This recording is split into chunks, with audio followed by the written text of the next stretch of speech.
Bonjour à tous, bonjour Sabine, ça Bonjour va? à tous, bonjour Christy, oui, ça va bien et toi? Oui, merci, très bien. Alors, aujourd'hui, on va faire la suite de notre vidéo de la semaine passée où quand on a discuté comment suivre l'enfant et pas imposer nos propres agendas.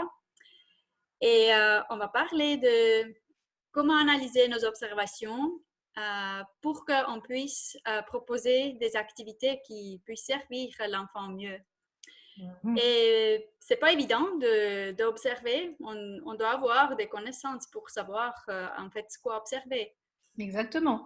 D'ailleurs, j'ai beaucoup de mamans qui m'écrivent et qui me disent ah, ben, on essaye d'observer, alors j'observe ça, mon enfant cache des objets, j'observe ça, mon enfant parle beaucoup, mais qu'est-ce que je peux faire? Parce que ça s'apprend, en effet, et c'est tout le métier que nous a appris Maria Montessori, l'observation. Mhm. Mhm. Alors, en fait, une chose de base à comprendre et savoir est d'être conscient des périodes sensibles de l'enfant. Et ça nous aide, en fait, d'analyser nos observations et proposer des activités qui puissent être intéressantes pour les enfants. Alors, on va lister les 5 périodes sensibles pour les plus petits enfants jusqu'à 6 ans. Et après, on va juste choisir une période sensible où on va aller un peu plus loin aujourd'hui. Et le reste, on va discuter dans la prochaine vidéo. Et surtout, si vous aimez ce qu'on fait, n'oubliez pas de liker, de faire des commentaires. Alors, Les périodes sensibles, alors qu'est-ce que c'est déjà? Ce sont des périodes que Maria Montessori a observées chez tous les enfants qu'elle a pu voir tout au cours de sa vie, dans tous les pays, etc. Et ce sont des périodes où les enfants vont être sensibles à un certain besoin de rangement. Par exemple, la période sensible à l'ordre. On voit très souvent que les enfants tout petits, hein, vers 1 an, 2 ans, suivant, après ça s'adapte un petit peu hein, en fonction de chaque enfant, mais il va être très sensible si on ne range pas un objet au bon endroit, ou lui-même il va être vraiment très très intéressé à le reposer au bon endroit, c'est très important. Ensuite, il va y avoir une période sensible aux petits objets. Vous allez voir vos enfants d'un seul coup, tous les miettes, les petits objets, tout ce qui traîne d'ailleurs, c'est un stress parfois, hein, les petits cailloux, les petites choses. Donc il y a une période sensible aux petits objets. Et puis, une période sensible que tout le monde a repérée, c'est bien sûr celle du mouvement. Euh, on se rend bien compte que l'enfant se développe vraiment physiquement et c'est une période qui dure toute la vie, mais qui est très très forte chez les petits-enfants et dans toute la période scolaire, parce qu'il est très difficile de contrôler son mouvement et d'apprendre à rester immobile. Ensuite, nous avons la période sensible du langage qui est très très forte et qui peut se manifester très tôt, bien avant qu'on le pense ou qu'on le pensait au préalable. Hein. Un enfant qui est dans sa période sensible du langage peut apprendre à lire très facilement. La semaine dernière, tu nous parlais de Lucas qui était très intéressé à faire une liste de courses et tu t'es dit, bah tiens, si on l'intéresse aux lettres, au son des lettres, peut-être que c'est le début de sa période sensible du langage. Et puis enfin, on est dans cette période où Maria Montessori a appelé entre 0 et 6 ans l'esprit absorbant et l'enfant apprend tout de manière sensorielle. Donc on est aussi dans cette période sensible du raffinement sensoriel. Alors les enfants vont avoir besoin de beaucoup d'activités pour raffiner leur sens. Et aujourd'hui, on va vous parler beaucoup du mouvement. oui, exactement. Et dans les mouvements, on a deux types de mouvements. On a des mouvements que s'appelle la motricité globale. Et ça veut dire que c'est le mouvement où tout le corps est engagé. Et il y a la motricité fine où on utilise les mains et les doigts. Mhm. Et on aimerait partager quelques exemples. En fait, qu'est-ce qu'on a, moi, à la maison, qu'est-ce que j'ai observé et comment j'ai analysé mes observations et proposé des activités suite à mes observations. Mhm. Concernant du coup motricité fine, Sabine, tu voulais partager tes observations concernant la motricité globale plutôt.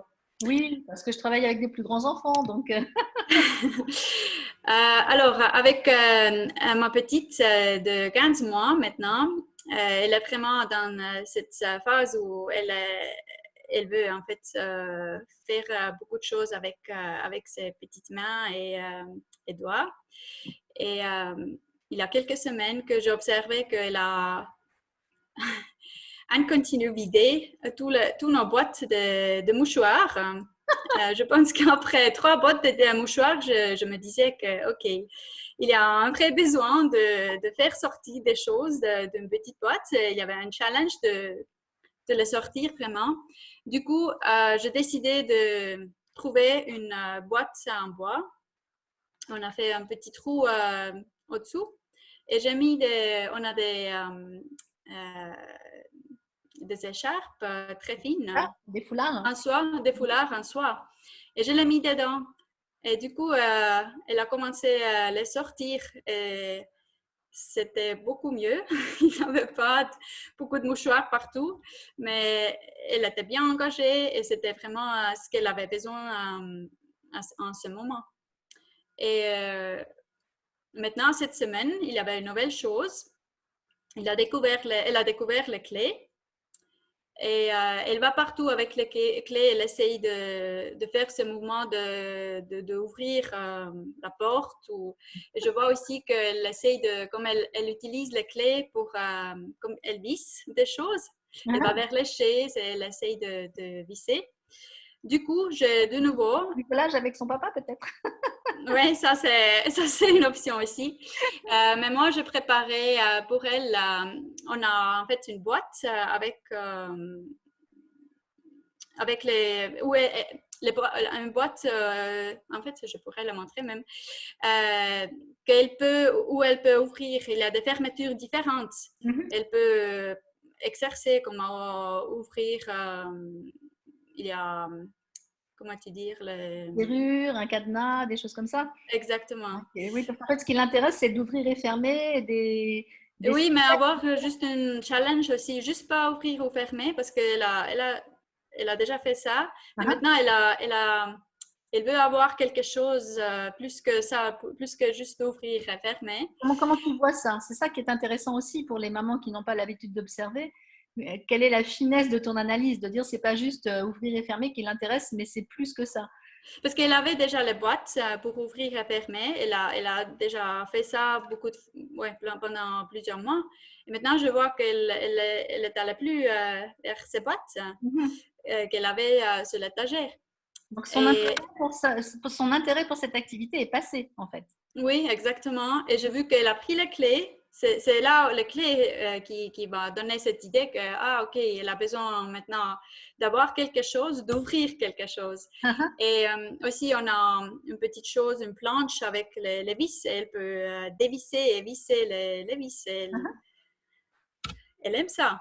Elle est engagée, elle est concentrée, elle aime bien le défi, en fait, ce que ça donne aussi. Je vois qu'elle les boîtes que j'avais avant, c'est devenu trop facile.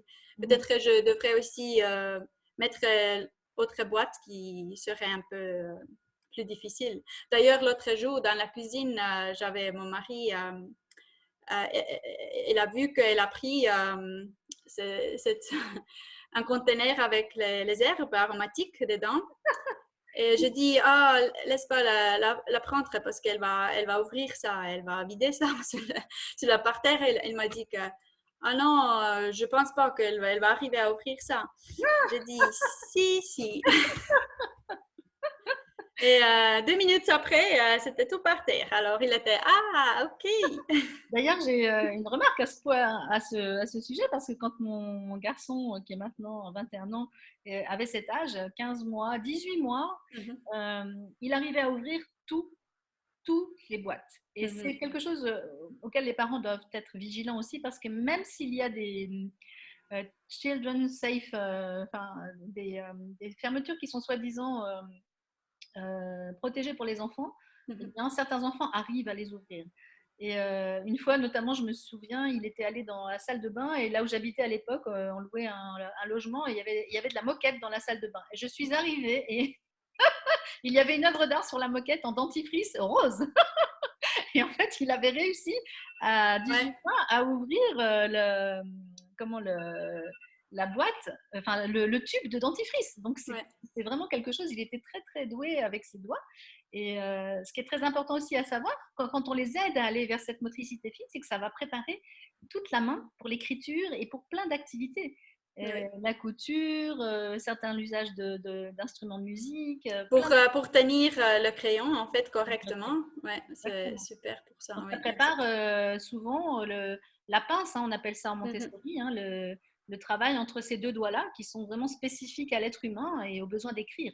Donc, Mhm. toutes les activités préparatrices à la motricité fine sont extrêmement importantes. Si vous voyez vos enfants Ouais. chercher à travailler avec leurs mains, surtout, essayez de leur donner des activités qui peuvent les intéresser. Ouais. On Alors, du coup, motricité globale, hein. Tu as aussi des idées. Motricité globale. Alors, il y a plusieurs cas que j'ai pu observer, hein. J'ai vu des petits enfants se mettre à sauter sur les canapés. Alors, j'imagine qu'en tant que Hmm. parent, avec le confinement en ce moment, il y a beaucoup d'enfants qui doivent se manifester en ayant l'envie de sauter sur le canapé. Alors, c'est pas du tout qu'ils ont envie d'abîmer votre canapé, c'est juste qu'ils ont vraiment besoin d'expérimenter tout leur corps parce qu'en fait, ils sont en train de découvrir sensoriellement la puissance de leur corps, de leurs Mhm. muscles, de leur voilà, qu'est-ce que ça fait si je saute? Alors, dans un premier temps, ça peut énerver papa et maman, mais surtout, dans ces cas-là, on a des alternatives à vous proposer, hein. On a la chance de pouvoir aller à l'extérieur, ici en Suisse. Et quand on va dans la forêt ou sur un chemin, l'enfant peut jouer à sauter d'une pierre à l'autre. Le jeu s'appelle le Stepping Stones en anglais, pour ceux qui nous Mhm. écoutent et qui comprennent l'anglais. Donc, il y a une petite pierre et puis après, on saute sur une autre. Alors, même sur un pavage dans une cour, on peut dessiner et puis dire, tiens, on saute d'un endroit à l'autre. Euh, Si vous avez la chance d'accéder à une forêt ou un coin où il y a des bûches ou des troncs qui ont été prédécoupés, les enfants aiment aussi sauter de l'un à l'autre ou garder leur équilibre sur un tronc d'arbre qui est coupé dans la forêt.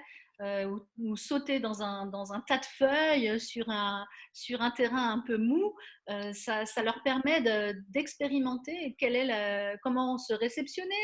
Est-ce qu'il va se réceptionner avec ses deux mains et puis ses deux pieds ou seulement avec ses deux pieds?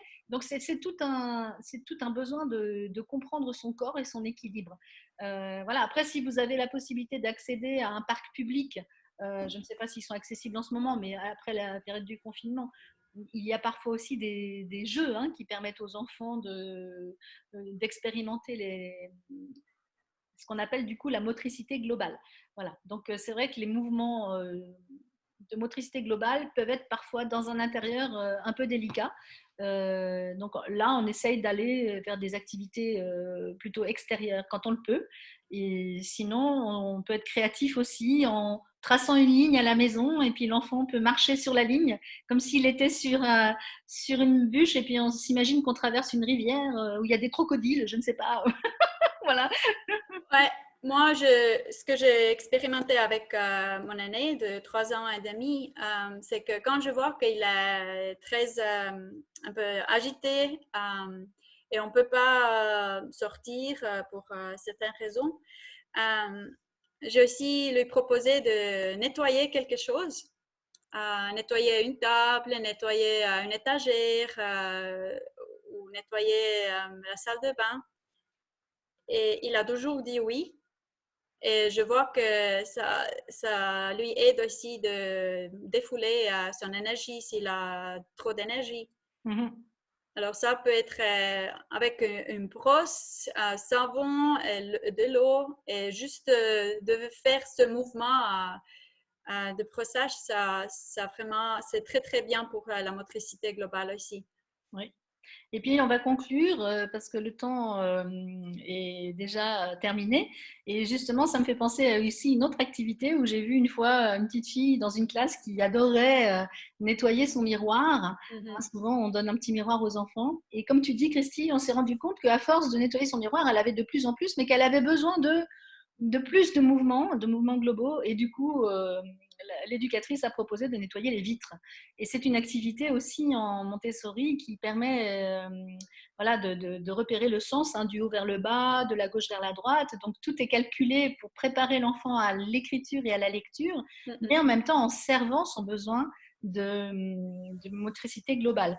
Donc là, on vous a donné quelques exemples. Écrivez-nous si vous avez d'autres besoins, si vous repérez d'autres choses, et on essaiera de vous aider parce que ça demande évidemment beaucoup d'adaptation à l'enfant après l'observation et de la créativité.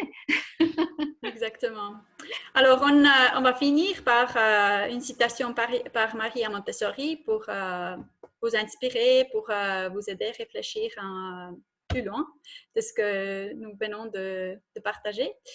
Alors, c'est ça pour aujourd'hui. Sabine, je te laisse lire.